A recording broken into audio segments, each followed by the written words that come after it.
لو عايز تعمل بيزنس بقى وتنجح في حياتك، عشان انا عملت الكلام ده كتير وكل مره اعمله ناس تطلع تعترض او تشتمني او بس انا بتكلم الناس اللي مش بتشتمني. لازم تشتغل جمعه وسبت وحد واثنين وثلاث واربع وخميس، صبح وظهر وليل. تشتغل على الحاجات اللي تعرفها والحاجات اللي مش تعرفها. تشتغل اوفيس بوي واوفيس جيرل، وتشتغل مندوب، وتشتغل بتاع توصيل، وتشتغل بتاع تحصيل. تشتغل كل حاجه في الدنيا ما دام عايز تعمل بيزنس وتنجح. كل حاجه وكل وقت وفي اي وقت وفي اي حته ومع اي حد. لازم تستحمل عميل رخم وعميل مؤدب وعميل ما بيدفعش وعميل بيدفع. لازم تستحمل موظف كويس وموظف وحش ومدير حلو ومدير وحش.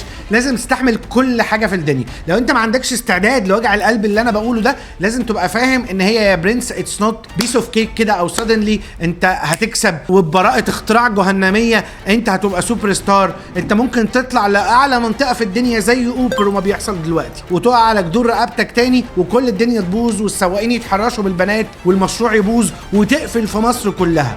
عادي جدا. ممكن تعمل برضو زي سوافل وتطلع وتبقى يونيكورن وعملت مليار دولار، وصباح الفل تاني يوم الصبح ماشي موظفين تمشي الاف الموظفين والدنيا كلها تقعد تشتم فيك.